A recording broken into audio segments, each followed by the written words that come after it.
Hi everyone, it's Bronwen and I am doing this video for Off the Record. We are a youth mental health service and we've got loads and loads of resources online that you can check out. Looking at ways that we can look after our mental health, both in kind of a bit of a sort of thinky way, but also in a really practical way as well. So check out all the other links and have a look at what else we've got online. Loads of people have been using stuff that we've been putting out and we've been getting some really nice feedback. So anything you want to tell us, any more stuff that you want, give us a shout. In this particular video series, I've been talking about different ways that we can kind of boost our resilience and also thinking about the sort of character traits that resilient people have. And so far, we've looked at emotional awareness and regulation. We've looked at impulse control. We've also had a think around realistic optimism. Now, the fourth one, what we're going to talk about today, is flexible thinking. So flexible thinking is really quite simple. It's basically us being able to kind of look at all sorts of different issues and problems and even actually the sort of thoughts that we've been having and recognise whether we're being rational or logical or whether our emotions are kind of really affecting how we're thinking, and also being able to look at things from lots of different angles. So it's really easy for all of us, and we all do it, to get into these patterns of kind of negative thought. So one type of very typical negative thought pattern is black and white thinking. So thinking, something's always our fault, or something's always at someone else's fault, or the world is never fair. There's really definite terms.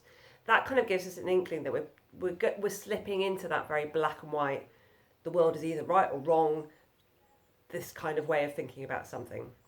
Another really classic negative thinking trap is something called catastrophizing, which has taken me a very long time to learn how to say without kind of tripping over myself. I used to say catastrophizing. Who knows? Anyway, catastrophizing is basically when we take one really tiny thing going wrong and then turn it into like a massive disaster.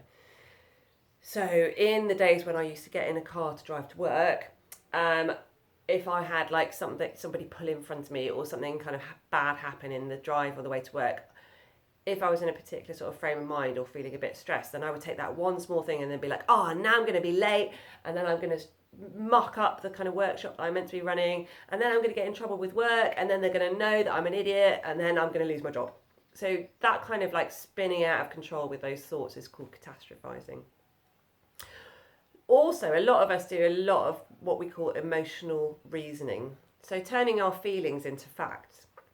So something like, I feel really hopeless, therefore I am hopeless. Or I feel really ugly, therefore I am ugly. So we're turning a feeling, an opinion basically, into a fact. And we can really believe those facts. Often when I talk about negative thinking and when I go into schools and colleges and we do this whole process and think about this particular aspect of resilience, loads and loads and loads of people will say, yeah, but I definitely am that. No, it's absolutely true. No one likes me. 100% fact.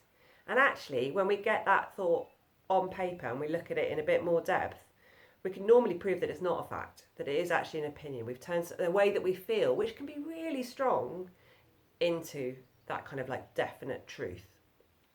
So flexible thinking is really key because these negative thoughts, they happen to everyone. We all get them. It's completely normal. But we want to be able to kind of recognise when we're having them and recognise how true they are and how much we're going to pay attention to them. Because a little bit like the realistic optimism last time, quite often some of our negative thoughts will definitely have that grain of truth or that element that is actually based in reality. And it's important to recognise that. We can't just go from being like, I'm terrible at maths to, I'm brilliant at maths. I mean, that's not going to happen if it's not actually true. But what we can do is we can kind of break that thought down. So there's three tactics I would say that are good for dealing with kind of negative thoughts and kind of promoting flexible thinking. The first one is that we actually do this process of almost putting that thought on trial. So taking a thought that we have about ourselves or about the world and really looking at what is the evidence for that thought. What evidence can we find that backs that thought up? And then we want to find what the evidence is against that thought. And it might be that there's quite a lot of evidence for that thought and only maybe one or two things against. But what we're looking to do is just to try and shake that thought up a little bit so we're seeing the world in a slightly different way. And there is a whole process that we can do this by. It's about challenging that thought. But really, we're really focusing on it and looking at whether it's actually true. What evidence have we got for it? Is there a different way that we can look at this situation? So I just said that one about, I'm terrible at maths.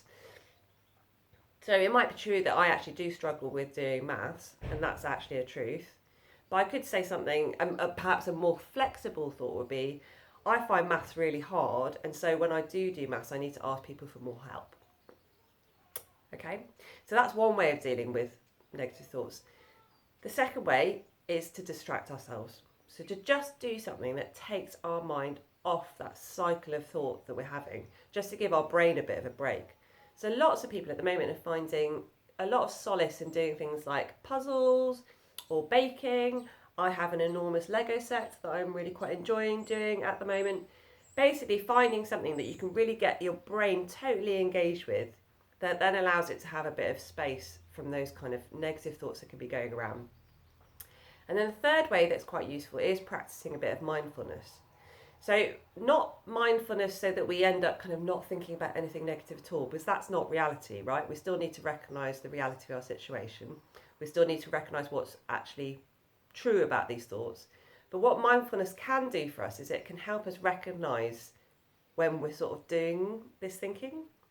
And what I mean by that is there's a difference between having a negative thought, like I might have one about myself, like, oh, I really don't like the way I look today, or I'm feeling really hopeless, and therefore I am hopeless. Now, I can either just have that thought and totally believe it, or I can have it and go, oh, I'm having a negative thought. That's interesting. So we can do challenging the thought, we can distract ourselves, we can practice a bit of mindfulness. And if you want some more tips on mindfulness, I'd really recommend Tracy's videos because they've been fab and they're nice and short and they give you some really great ways to start with using that as a tool. Thanks very much for listening. I've been really enjoying doing this, and let's all do a bit of flexible thinking. Bye.